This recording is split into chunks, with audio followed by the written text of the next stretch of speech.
Salam sejahtera untuk kita semua. Pelajaran Sekolah Sahabat dengan tema utama Dalam Cawan Lebur Bersama Kristus.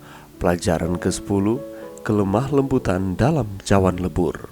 Rabu, 31 Agustus, Mulut yang tertutup. Contoh paling kuat dari kelemah lembutan dalam cawan lebur berasal dari Yesus.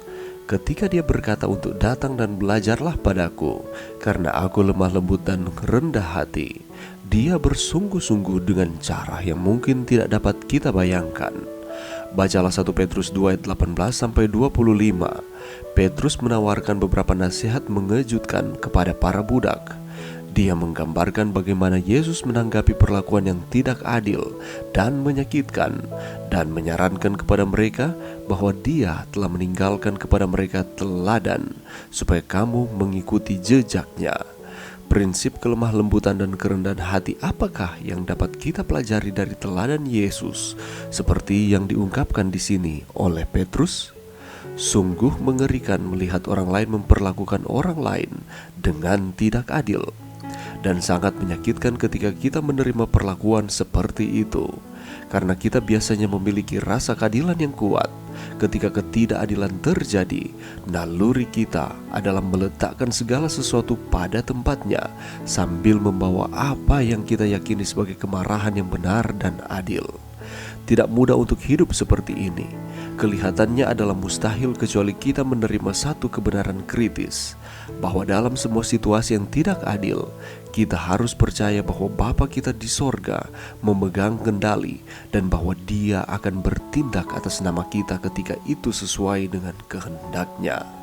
Ini juga berarti bahwa kita harus terbuka terhadap kemungkinan bahwa seperti Yesus, kita tidak selalu dapat diselamatkan dari ketidakadilan.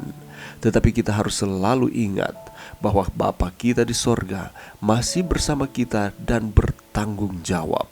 Nasihat Petrus yang dicontohkan dari kehidupan Yesus mengejutkan karena tampaknya diam dalam penderitaan yang tidak adil adalah kesaksian yang lebih besar akan kemuliaan Allah daripada memperbaiki orang.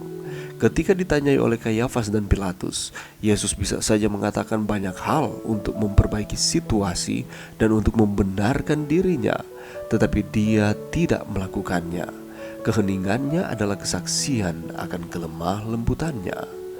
Bagaimanakah Anda menghadapi situasi di mana Anda diperlakukan dengan tidak adil?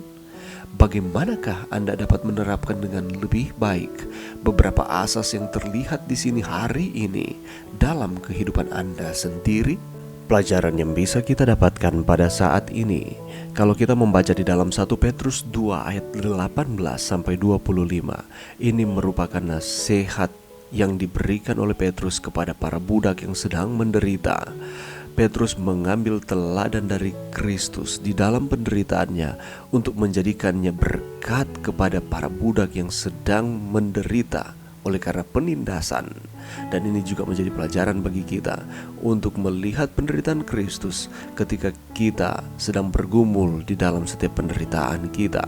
Sebab untuk itulah kamu dipanggil, karena Kristus pun telah menderita untuk kamu dan telah meninggalkan teladan bagimu, supaya kamu mengikuti jejaknya.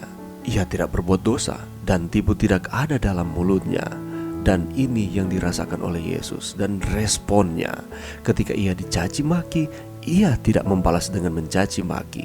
Ketika ia menderita, ia tidak mengancam, tetapi ia menyerahkannya kepada Dia yang menghakimi dengan adil. Ia sendiri telah memikul dosa kita di dalam tubuhnya di kayu salib, supaya saudara dan saya yang telah mati terhadap dosa hidup untuk kebenaran. Oleh bilur-bilurnya kamu telah sembuh. Kita katanya tadinya sesat seperti domba, tetapi sekarang kamu telah kembali kepada gembala dan pemelihara jiwamu. Merupakan pekabaran yang luar biasa dan sangat menguatkan yang disampaikan Petrus kepada para budak. Dan ini juga menjadi pelajaran bagi saudara dan saya yang sedang mengalami tantangan di dalam kehidupan kita. Ada banyak tantangan, cobaan yang datang silih berganti, dan Allah mengizinkan ujian ini datang di dalam kehidupan kita untuk memberikan penguatan kepada kita bahwa tidaklah mengandalkan diri sendiri, tetapi haruslah mengandalkan Tuhan, sehingga kita akan menang Penderitaan yang kita alami di dunia ini tidaklah seberapa dibandingkan dengan penderitaan yang harus dialami oleh Yesus Kristus. Ia bahkan mati, ia rela mati di kayu salib hanya untuk saudara dan saya. Masalah atau penderitaan bagi orang-orang percaya merupakan suatu proses pemurnian yang harus dilewati oleh kita. Kita harus percaya bahwa Tuhan senantiasa menjaga dan memelihara saudara dan saya, karena kita adalah umat-umatnya, kawanan domba Allah. Ia tidak akan pernah meninggalkan kita. Iblis akan berusaha masuk dan menguasai kehidupan kita.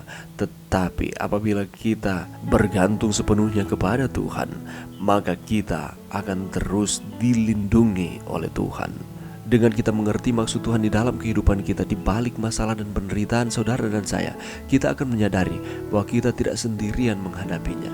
Ada Yesus Kristus yang senantiasa menyertai dan memberikan kekuatan kepada kita.